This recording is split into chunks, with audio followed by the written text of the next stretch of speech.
Stock x ray इसमें हम बात करेंगे आज सुजलॉन एनर्जी पर। देखिए, सुजलॉन एनर्जी को बात करने की ज़रूरत क्यों पड़ी, क्योंकि इसमें खबरें काफ़ी रहती हैं और काफ़ी दर्शक इस पर सवाल पूछते रहते हैं, long term mid term targets जानना चाहते हैं। तो इस पर एक रिपोर्ट आई है आनंद राठी की, बड़ी इंटरेस्टिंग रिपोर्ट है, उसको डिस्कस करते हैं। लेकिन पहले ये बता दें कि शेयर का प्रदर्शन किस तरह का है। देखिए, शेयर जो पिछली बार नतीजे आए थे मई में Q4 के, तो उसमें ये नतीजे काफ़ी अच्छे आए थे। तो शानदार नतीजों के बाद काउंटर करीब 74 रुपये 30 पैसे तक गया। लोगों ने सोचा कि और आगे बढ़ेगा, लेकिन ये उल्टा चल दिया और ये करीब 61 रुपये 76 पैसे तक आया और अब पिछले 5 हफ्तों से 62 रुपये से 69 रुपये की रेंज में फंसा हुआ है। मतलब अगर किसी ने वो नतीजे देख के 70 के पार ले लिया तो वो उसको 5 हफ्ते तो हो चुके हैं वो नीचे देखते देखते, जबकि नतीजे अच्छे हैं, आउटलुक अच्छा है, रोज रिपोर्ट्स आती हैं, कुछ ना कुछ पॉजिटिव रिपोर्ट्स आती हैं। शेयर फंसा हुआ क्यों है रेंज में? देखिए, दो तीन चीजें हैं। एक तो शेयर में मुनाफा वसूली आ गई नतीजों के बाद। अब जो आप अगर नतीजों से पहले का जब ट्रेंड देखेंगे ना, तो आपको दिखाई देगा कि 61 62 रुपये से ही चला था ये, जब 74 रुपये तक गया था। नतीजों से पहले ये उस समय 61 62 63 की रेंज में चल रहा था, वहां से चला और एकदम से 74 पहुंच गया, धीरे धीरे करके मुनाफा वसूली आ गई। दूसरा कि टैरिफ की चिंताओं का भी थोड़ा सा मार्केट सेंटीमेंट भी वीक हुआ है, तो उसका भी असर है। और तीसरा कि अमेरिका का ग्रीन एनर्जी को लेकर थोड़ा सा आउटलुक नेगेटिव रहा, जिसकी वजह से थोड़े से ग्रीन एनर्जी के शेयर उस समय पर पिटे थे। हालांकि उसके बाद इंडियन गवर्नमेंट ने अपना व्यू क्लियर कर दिया कि भाई हम तो ग्रीन एनर्जी के साथ हैं, हम तो ग्रीन एनर्जी पर फोकस करेंगे। तब से शेयर थोड़े से रिकवर भी हुए हैं। लेकिन अब आनंद राठी की रिपोर्ट क्या बोलती है, देखिए वो बोल रहे हैं, बड़े इंटरेस्टिंग ऑब्जर्वेशन है उनके। अगले 2 साल में कंपनी का रेवेन्यू और एबिटा दोनों दोगुना हो जाएंगे। एबिटा मतलब कि ऑपरेटिंग प्रॉफिट। रेवेन्यू वो बोल रहे हैं कि 10,900 करोड़, जो कि पिछले फाइनेंशियल ईयर में आया, मार्च में जो अभी फाइनेंशियल ईयर गया है, 10,900 करोड़ से बढ़कर 21,900 करोड़ रुपए हो जाएगा, ऐसा अनुमान वो लगा रहे हैं। तो लगभग डबल, 11,000 से करीब 22,000 करोड़ की वैल्यू आ जाएगी। साथ ही एबिटा यानी कि ऑपरेटिंग प्रॉफिट 1,900 करोड़ से बढ़कर 3,900 करोड़ संभव है। तो ये भी डबल से ज्यादा हो जाएगा। अब वो कह रहे हैं कि विंड टर्बाइन मार्केट में देखिए 30% मार्केट शेयर है इस कंपनी का। तो इंडिया की वन ऑफ द मतलब ये बिगेस्ट कंपनी है विंड टर्बाइन मार्केट में। और इसमें इनके पास जो ऑर्डर हैं वो काफ़ी अच्छे हैं। 5600 मेगावाट के ऑर्डर बुक इनके पास पड़ी हुई है, जो कि करीब FY25 का जितना इन्होंने काम किया था उससे करीब 3.5 गुना है। दैट मीन्स कि इनके पास अगले 2-3 सालों के लिए तो ऑर्डर बुक ही पड़ी हुई है, ठीक ठाक ऑर्डर बुक है। नेट लेवल पर कंपनी कर्ज मुक्त है, क्योंकि कंपनी के पास शॉर्ट टर्म लॉन्ग टर्म बहुत ही मामूली सा डेट है। और कैश जितना पड़ा हुआ है उससे अगर कैलकुलेट करके देखोगे तो करीब 860 करोड़ रुपए का नेट कैश कंपनी की बुक में पड़ा हुआ है। एक समय इनकी प्रॉब्लम ही ये थी सुजलॉन की कि ये डेट से घिरी हुई थी कंपनी, और इन्होंने डेट की रिस्ट्रक्चरिंग की, किस्मत अच्छी रही।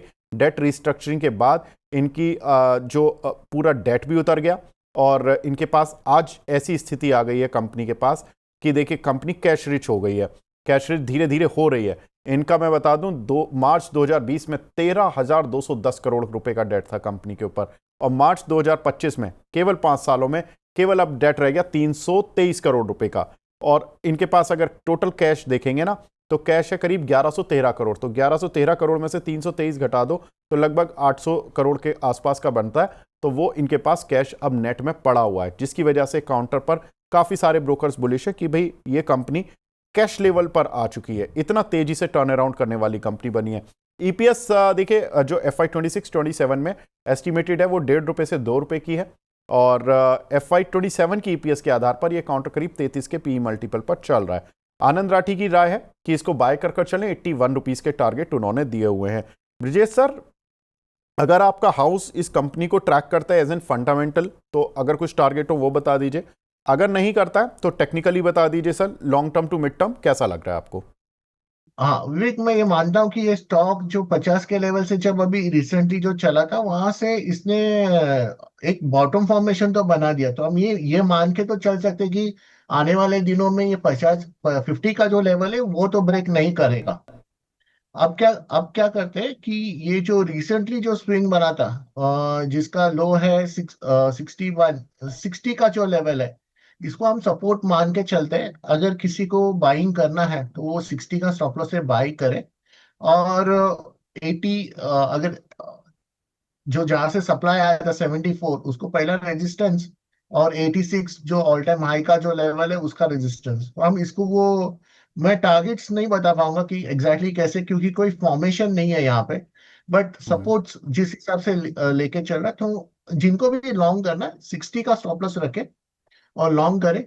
74 का सप्लाई था वहां पे, अगर आप यहाँ पे लॉन्ग करते हो तो 74 के आसपास थोड़ा सा प्रॉफिट बांध ले, या फिर आप रिस्क लेना चाहते हो तो रिस्क ले।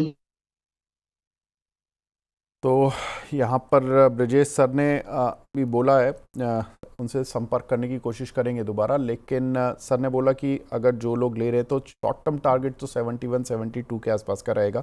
बाकी आनंद राठी की रिपोर्ट तो ये बोल ही रही है कि 81 के टारगेट हैं इस काउंटर पर। हमने कई बार जो एनालिस्ट इसको ट्रैक करते हैं उनसे बात की, तो मुझे एक एनालिस्ट और याद आ रहे हैं, हमारे मेहता इक्विटीज़ के सीनियर वीपी हैं प्रकाश तापसे सर। वो कहते हैं कि उनका 85 रुपये तक का टारगेट है इस कंपनी पर। तो काफ़ी कुछ इस पर अलग अलग टारगेट्स हैं। मोतीलाल ओसवाल का भी शायद 74-75 रुपये का टारगेट था जब हमने पिछली बार नतीजों से पहले इस कंपनी पर बात की थी, तो उनके टारगेट्स तो लगभग अचीव हुए। तो ये कुछ एक काउंटर है, तो मतलब एक ब्रोकरेज हाउसेस का जो कंसेंसस बनता है वो 74 रुपये से 85 रुपये के बीच में तो एटलीस्ट आ ही रहा है। तो अगर आप एवरेज भी पकड़ ले तो 74 से 74, 80, 85 इस तरह के टारगेट्स है जो कि सुजलॉन में बने हुए हैं। तो ये थोड़ा सा है यहाँ पर सुजलॉन पर। ब्रजेश सर आप कुछ बोल रहे थे सर, कुछ इंटरनेट कनेक्टिविटी का इशू आ गया था। जी सर।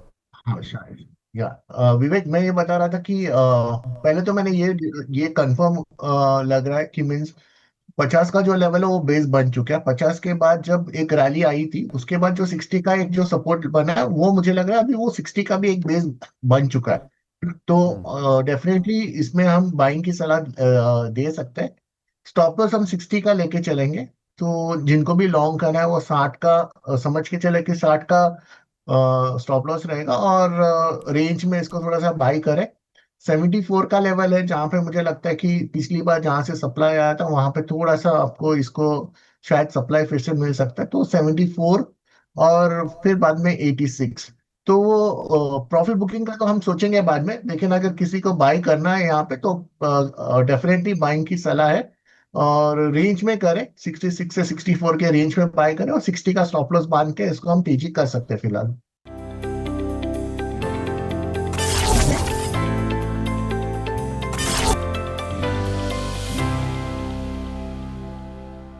मनी 9 लाया है मेंबरशिप प्रोग्राम मनी 9 प्राइम। अब आपके दिमाग में कई सारे सवाल होंगे, मसलन आखिर क्या है ये मनी 9 प्राइम, आपके लिए यानी दर्शकों के लिए इसके क्या फायदे हैं, और एक बड़ा सवाल ये कि मनी 9 प्राइम से आखिर जुड़ना कैसे है। तो इसकी पूरी जानकारी हम आपको देने जा रहे हैं। मनी 9 प्राइम में 3 प्लान होंगे, इकोनॉमी, स्टैंडर्ड और वीआईपी। तो फटाफट ज्वाइन कीजिए YouTube पर मनी 9 प्राइम। ज्वाइन करने के लिए मनी 9 के YouTube पेज पर जाइए, होम पेज पर मिलेगा ज्वाइन बटन, इसे क्लिक करें, अपनी पसंद का प्लान चुनें और बस हो गया, अब आप रहेंगे सबसे आगे।